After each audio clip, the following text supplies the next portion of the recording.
Alors, dans cet exercice, on va essayer de importer les données à partir d'une base de données Access vers une base de données SQL Server 2008. On va commencer par la création d'une nouvelle base de données avec la commande create database. Bien sûr, je peux le faire avec l'assistant. Et ma base de données, je vais l'appeler biblio2 parce que biblio existe déjà dans mon serveur et j'exécute. Maintenant, la base de données biblio2, normalement, elle a été créée. Je vais la voir si je fais un rafraîchissement. Voilà, elle est là. C'est une base de données qui est encore vide, il n'y a aucune table à l'intérieur. On va lancer l'utilitaire de SQL Server qui permet de faire l'importation et l'exportation des données. Et on va suivre les étapes d'importation. Alors on commence par définir la source de données à partir de laquelle on va importer les données. C'est Access. Il y a deux versions d'Access. Il y a Access 2003, 97. Il y a l'Access 2007, 2010. Je vais lui donner le chemin de la base de données que je vais importer. Et elle existe sur mon ordinateur. Je l'avais enregistrée à l'intérieur du répertoire test. C'est cette base de données que je vais importer. C'est la base de données d'Access.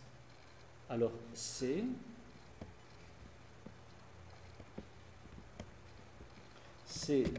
anti/test anti/librairie.access database. Je vais tester la connexion. Elle est bonne. Et je fais OK. Et je passe à l'étape suivante pour définir la destination. Alors la destination, c'est mon SQL Server local. Bien sûr, si je vais exporter vers un autre système de gestion de base de données, je peux le choisir. Mais moi, je vais travailler sur SQL Server 2008, c'est la version 10. Et je vais travailler sur le serveur local. Si jamais je vais travailler sur un autre serveur, je dois le définir. Je peux aussi définir le nom du serveur local par point. Je vais choisir le mode d'authentification. Si c'est Windows, on le laisse Windows. Si je vais me connecter avec un utilisateur qui sera authentifié par le serveur, je vais le taper et dans les deux cas, ça doit marcher normalement. Alors la base de données sur laquelle je vais travailler, ces paramètres sont corrects. Il doit me donner la liste des bases de données qui se trouvent sur le serveur, dans cette liste. Voilà. Et Biblio2, que je viens de créer, existe. Si par exemple, je vais me connecter avec un administrateur, système administrateur, authentifié par SQL Server, et je lui donne le mauvais mot de passe, normalement, je n'ai pas le droit d'y accéder et je n'ai pas la liste de base de données. Si je lui donne le bon mot de passe,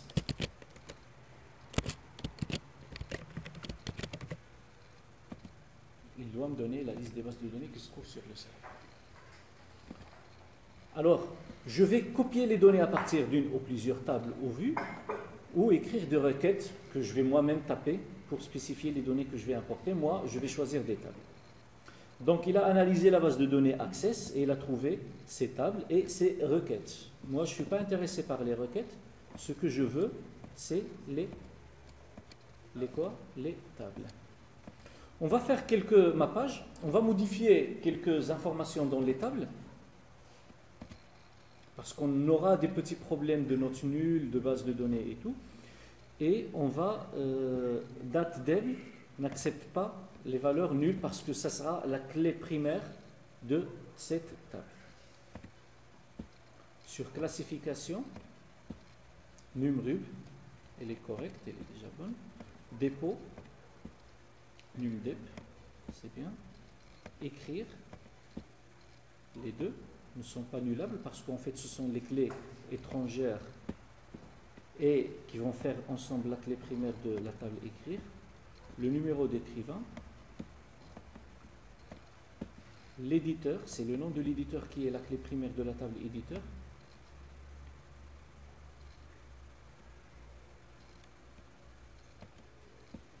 ouvrage, c'est le numéro d'ouvrage et le nom, c'est bien.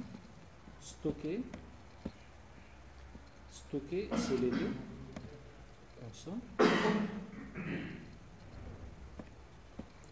Et tarifer, c'est ces deux tables. Si vous connaissez bien sûr la structure de la base de données, si vous connaissez son schéma, vous sauriez qu'est-ce que vous allez mettre nullable et qu'est-ce que vous n'allez pas mettre nullable. Et là, je peux voir le contenu d'une table donnée si je le souhaite. Je vais faire suivant. Et il me demande est-ce que je veux exécuter immédiatement ou je veux exécuter après. Bien sûr, précédent me ramène vers l'écran précédent.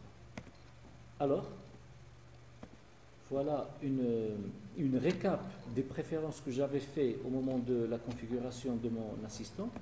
Et je fais terminer et il commence à importer les données directement avec l'importation, avec la création des tables et l'importation des données.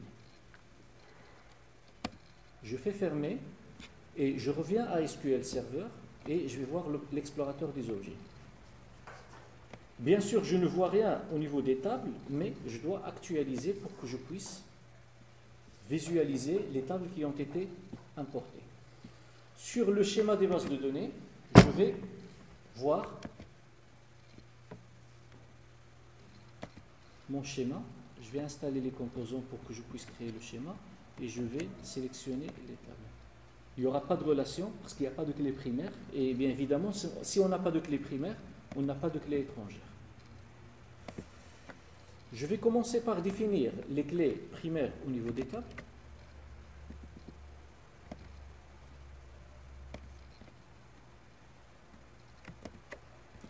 Je répète que je maîtrise la structure de ma base de données, chose qui me permet, pour sélectionner deux champs, je clique sur le premier champ, Shift, et je clique sur le deuxième. Okay? Dans la table ouvrage, on n'a la clé primaire que sur le champ numéro d'ouvrage. Sur éditeur,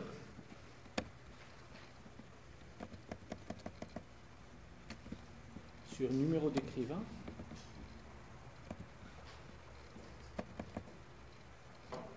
alors ici, j'en ai deux. La première, Shift, et la deuxième. Et sur dépôt. Avant de faire les clés étrangères, je vais enregistrer cette structure.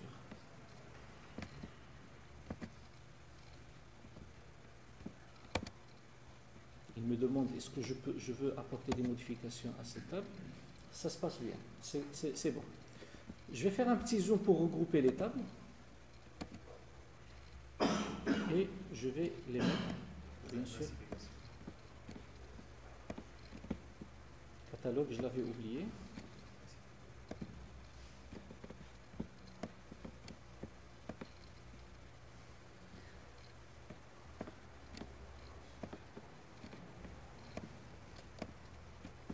C'est bon. Je vais faire 100%. Et la table catalogue, c'est le numéro de la rubrique qui a ça. Alors, je réenregistre. Oui. Alors, je vais lier la table classification avec la table ouvrage. Et nous avons le numéro de la rubrique qui va migrer vers cette table. OK. Et j'enregistre. Personnellement, pourquoi j'enregistre après chaque requête? Pour que je ne perde pas le travail déjà fait. Parce que lorsqu'il va se planter, il va fermer directement. Je trouve que c'est aberrant, mais bon. Alors, entre écrivain et ouvrage, je vais faire déjà éditeur. Alors, le nom de l'éditeur, avec le nom de l'éditeur, j'enregistre. Le numéro d'ouvrage avec le numéro d'ouvrage. Le numéro d'écrivain avec le numéro d'écrivain.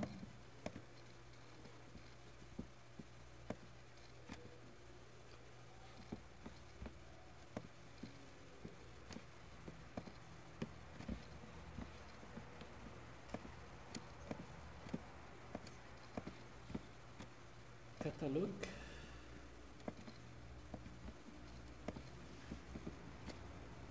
Et j'ai une table, c'est la table stockée avec dépôt. Excusez-moi, je dois la faire remonter un peu. Voilà, stocké avec dépôt. Voilà. le numéro d'ouvrage avec numéro d'ouvrage,